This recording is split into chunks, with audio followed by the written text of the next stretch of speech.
So the likelihood of a rise in this crime is also being expected.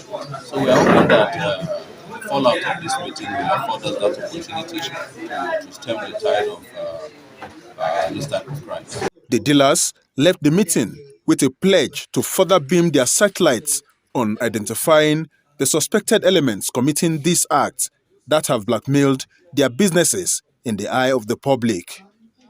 In Abuja, Ilyasu Onoto Yakubu, NTA News. Buildings worth millions of naira still under construction located within some estates in Lugbe district of Abuja have been demolished. The exercise, according to the Senior Special Assistant on Inspection, Monitoring and Enforcement, Ata Ikaru, is to restore the sanctity of the Abuja Master Plan. Shuaibu Onoze Yakubu tells us more. The FCTA officials in company of the Joint Security Team stormed the affected estates along the airport route and pulled down the contravening buildings.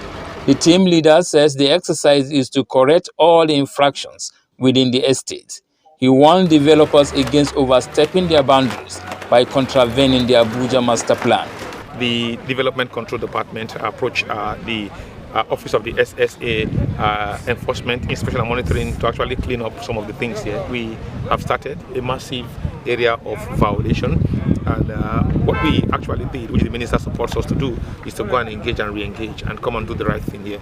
So we are all going back again to the drawing board. We are going back again to engage and re-engage, while still standing very firmly that we cannot allow illegality to continue in the federal capital city. We are not going to be allowing that at all. We'll be doing that from our end. We'll be doing more of monitoring, more of inspection, while also stabilizing and ensuring that we enforce very strongly here. The estimate of this particular building touched, completed, is over, with the cost of materials, 25 million naira. The assurance I'm giving them is that there is no cost for alarm. And what will happen is that we have to go back to the table and see where we are at fault and whatever we need to do so we can quickly put them together. We have Ring Road 4 that come and then cross around this place. You see, the developer has not come to seek that advice from us as to make reservation for those expressway. There are other facilities that come with city planning. There are some few clinics that are put here and some other condominium activities. He also reassures residents that his team will continue to engage relevant stakeholders on the need to abide with the building plan regulations. Shuaibu Onoze Yakubu, NTA News.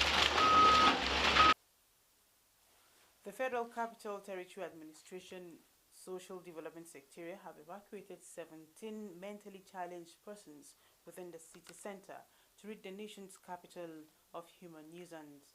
Acting Director Social Welfare Services Sani Amba Say of the SDS, who led the exercise, said the Secretariat will continue to intensify efforts to evacuate all environmental nuisance within the territory. Ifanye Ezumba has details. The FCTA officials in company of the Joint Security Team stormed the affected estates along the airport route and pulled down the contravening buildings. The team leader says the exercise is to correct all the infractions. The acting director, Malam Sani Rabe, explained that the mentally challenged persons are taken to the FCT Vocational and Rehabilitation Center at Buhari Area Council for propelling, which usually take weeks. He also added that they offer psychosocial services to mentally distressed persons, after which they rediscover themselves. There are some beggars that you see them with huge amount of money. Instead of them to invest and quit the begging, they will continue to beg, keep the money, not invest it, living a wretched life, just in order to cash on public sympathy and exploit members of the public. You can see here, Alan Bello was seeing his 190,000 naira cash stashed on his pocket, yet begging. And we have Abdul, who by himself confessed on having commercial vehicles, and yet also begging. So please, we are combating on the general public support wherever And whenever they decide either destitute, beggars, mentally challenged, whatever, to reach us through FCT call center, with the numbers are all over the city. Mr. Tunji Lawal came for his sister, and Mr. Adekoya, and these are some of the people that we have evacuated along City Street among the mentally challenged. One of the challenged persons, Mr. Adekoya, after some treatment, regained his senses and was able to give the Social Development Secretariat the contact of his daughter. I'm a retired civil servant. I am very grateful to the Webster prison for arranging my daughter to come and take me, because I know I am sick. You know, since last week, I've reported, which I asked them to take me to hospital. They refused. So I'm going home now with my family. And I want to appreciate the Honorable Minister of State, FCT, Ramo Tijani, and you. And I also want to appreciate the Director, Social Welfare Department, Malam Sani Amara. And I also want to appreciate the FCT administration. I'm uniting with my father right now. I appreciate you all. FCT Social Development Secretariat affirmed that presently there is serious reduction of beggars on the streets of Abuja, showing the impact of the enforcement activities. In Abuja, Ifeanyi Esumba, NTA News. Let's talk gender issues. Women and girls make up more than half of the world's population, but still do not have sufficient access or opportunities to realize their full potential as agents of change who can provide solutions to some of the country's most pressing issues. Hawa Gimba reports that the United Nations women have taken the bull by the horn through creating programs that will fight the cause of women. Drawing attention to the 30th anniversary of the 16 Days of Activism campaign against gender-based violence around the world, the United Nations representative to Nigeria and ECOWAS, Ms. Comfort Lamty, says the mandate of the rally, supporting women to be more creative in art industry, cannot be overemphasized. She further stated that the arts industry will help advance women's rights as a key factor. United States of America ambassador to Nigeria, Mary Beth Leonard, says the collaboration and commitment to women's rights into practice and into law policies on ground will help in moving the society.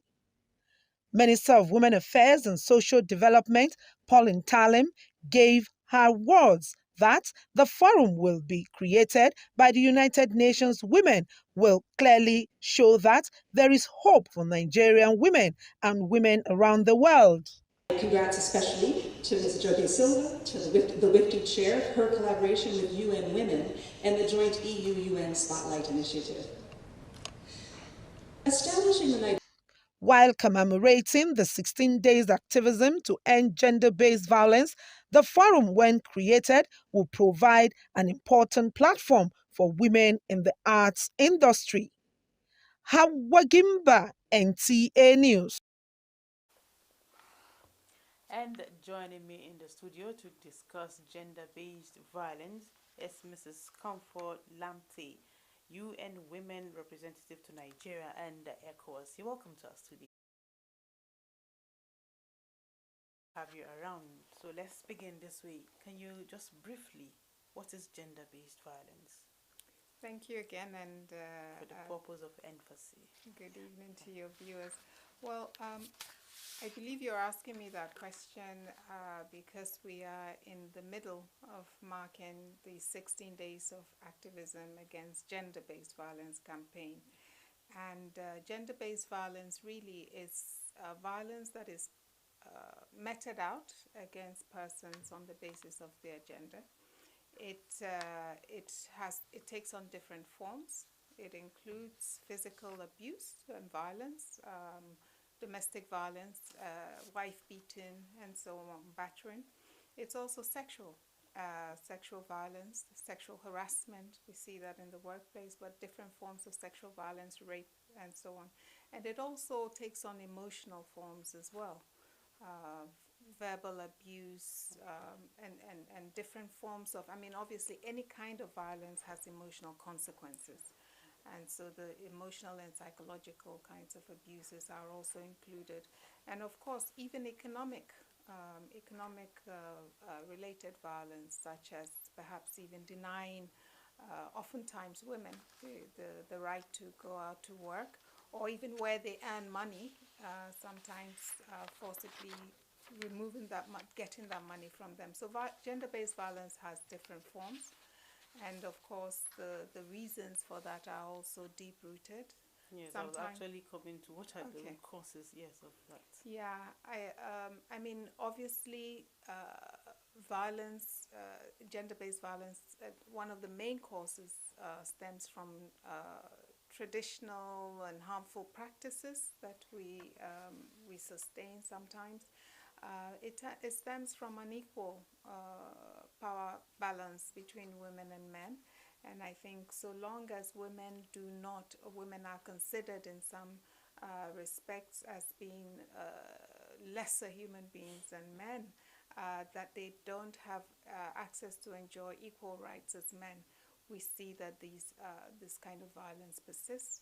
And of course, sometimes norms and traditions, as I said, which oftentimes do not favor the rights of women. And so these sorts of practices continue to sustain gender-based violence. Okay, when you take a look at the society and what is happening generally,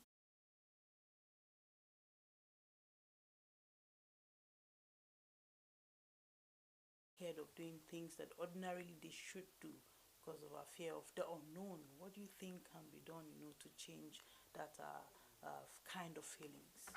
Well, I mean, like I said, the norms and traditions which sometimes prescribe women and girls from participating fully in society.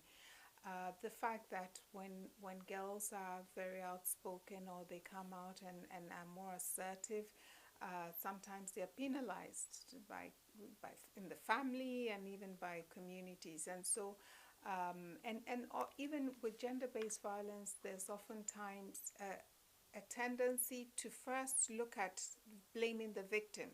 So when somebody's rights are violated, instead of believing them, asking and giving them support, oftentimes we tend to say, well, what did you do? Yeah. What did you do for your husband to beat you up? What were you wearing for you to be raped? And so those sorts of sentiments, those attitudes are not supportive for those people who are the victims or survivors. And so for a lot of young women, not just young women, all women who suffer violence, it's very difficult sometimes to come out and speak, because you're being judged rather than being supported, So and oftentimes you are being blamed for the violence. When I hear such questions, what were you wearing, what were you doing, I wonder, okay, what is a 13 or 3 years old child, a 6 months old, what was he, what was she wearing? Do you understand? Exactly. So those kind of questions crop up. Okay, Exactly. if the older one is wearing maybe something that is not presentable, what about a 10-month-old baby? But where do you draw the line? I mean, the last 2 days we collaborated with the Embassy of Brazil to do some film screenings around gender-based violence. And one of the things we did, thanks to Education as a Vaccine, was to display, to show a display of photos. It was about 30 or 40 images with stories behind them of girls and babies, women, girls who had been raped. People wearing hijabs, people wearing diapers, people wearing school uniforms, all of them had been raped. So really we need to debunk that myth that people are raped because of what they were wearing, and we need to look at the factors that continue to enable the rapists to feel that they have power over women and a right to violate a woman's rights. And we need to make sure that when they do commit these crimes, they are punished, because that will serve as a deterrence. Okay, we are still commemorating 16 days of activism. Can you just share with us what do you think has been achieved? So the 16 days of activism against gender-based violence, it's a global campaign. It commenced 30 years ago, so we're 30 years into it.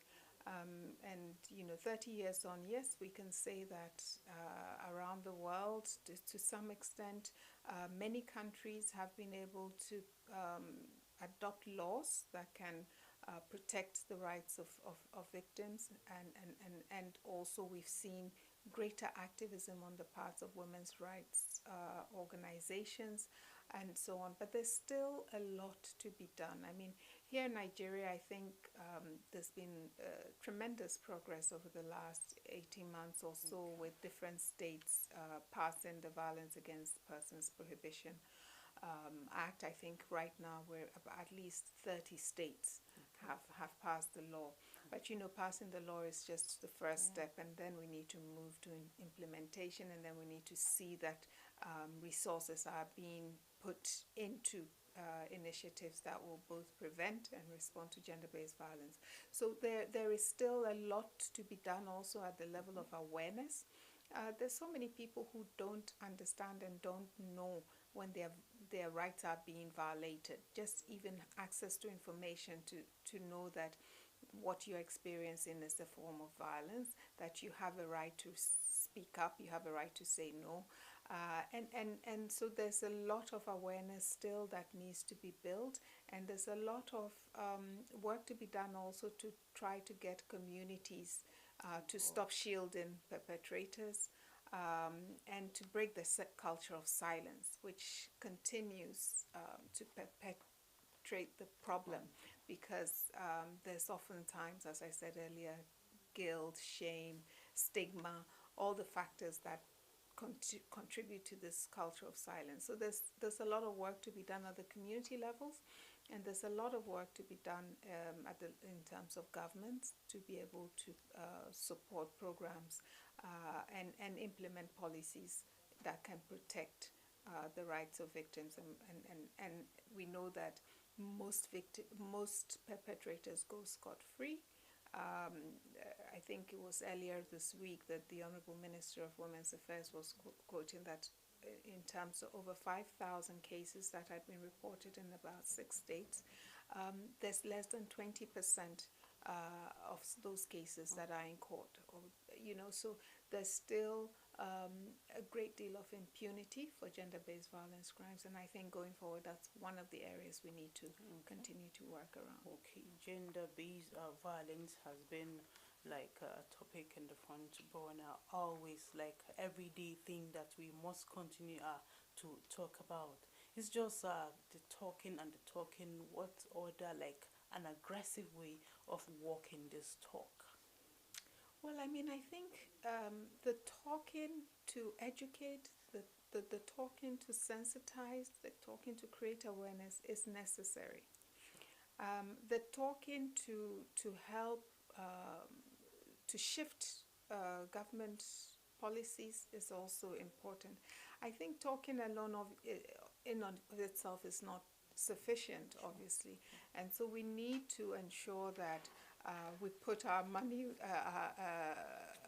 where we put money behind some of the talk. And of course, if we're going to address this problem, we need to make sure that all the multisectoral actors, that the hospitals, the health workers who attend to victims have the necessary skills and capacity. The police have been trained to be able to deal with victims and survivors of gender-based, the court systems, that there can be speedy justice for those who actually experience these crimes. So, and all of that requires that we put resources into these efforts. So yes, we need to continue the talk to raise awareness, but we also need to see that the policies that we have in place are translated with and backed by resources. Okay, we must say it's been a commendable effort over time for your time, and thank you for joining us on the news at 7. Thank you very much for having me. Hope to have you around some other time. It will be my pleasure. Thank you. Same here. This is the news at 7. We now take a break. More reports when we return. Stay tuned.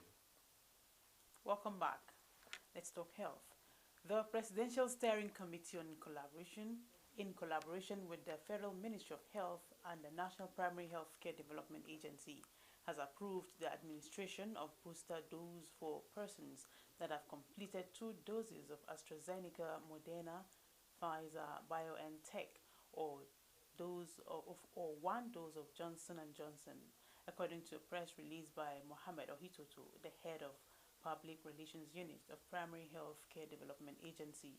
The Executive Director, National Primary Health Care Development Agency, Dr. Faisal Shuaib, says the eligibility criteria for taking the booster dose are any person from 18 years and above. He says the time interval of 6 months or more after receiving the second dose of AstraZeneca, Moderna, or Pfizer, BioNTech, and 2 months or more after receiving the Johnson & Johnson vaccination. According to Dr. Faisal Shuaib, a COVID-19 booster dose gives greater protection against the virus. He therefore urged all Nigerians to take advantage of the opportunity offered by the federal government. Now, figures from NCDC as at 3rd December 2021 indicates 18 new cases of COVID-19 in the FCT. The number of confirmed cases stands at 23,551, while active cases now 130, and the number of discharged cases stands at 23,197. 224 deaths have been recorded in the FCT. A 2-day capacity building workshop targeted at enhancing network security, identity and access to management of technology and sustainability of Nigeria's digital economy has been held in Abuja. Odiri Ogboru Arotere reports that the training was organized by the National Orientation Agency.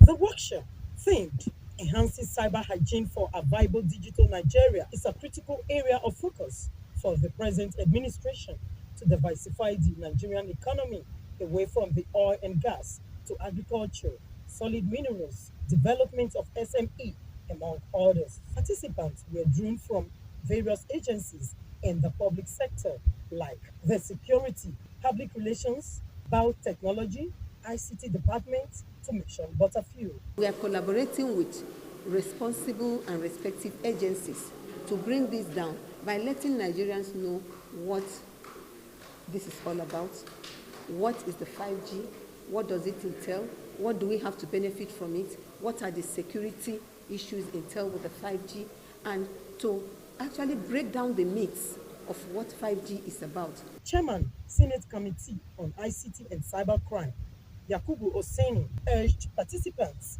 to take the training seriously, adding that the 5G network is safe. We are in digital economy, and I want to use this opportunity also to appreciate and commend the Minister of Communication and Digital Economy. He knows that that is the order of the day, and we are already there. It's just the advantage is endless. Resource persons took participants through a series of topics.